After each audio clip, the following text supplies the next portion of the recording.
ये दो एरियाज़ हैं जो कि सेकंड हार्ट साउंड के अस्कल्टेशन के लिए होते हैं। को पता है कि सेकंड हार्ट साउंड के दो कंपोनेंट होते हैं, एओर्टिक कंपोनेंट और pulmonary component. Aortic component aortic valve के क्लोजर की वजह से होता है और पल्मोनरी कंपोनेंट जो है वो पल्मोनरी वाल्व के क्लोजर की वजह से होता है।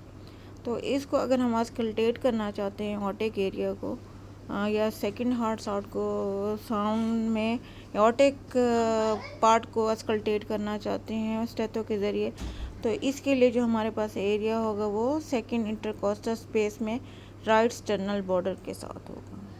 जबकि अगर हम इसका पल्मोनरी कंपोनेंट अस्कल्टेट करना चाहते हैं तो ये जो होगा ये भी सेकंड इंटरकोस्टल स्पेस में होगा लेकिन लेफ़्ट साइड पे होगा। यानी दोनों के लिए एरिया सेकंड इंटरकोस्टल स्पेस है।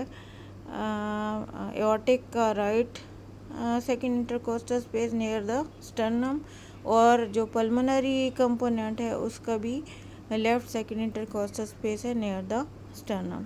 तो ये जो है इन एरियाज़ को पहले हम हाथ से पल्पेट करेंगे और फिर वहाँ पे अस्कल्टेशन करेंगे तो हमें सेकंड हार्ट साउंड के कंपोनेंट्स मिल जाएंगे।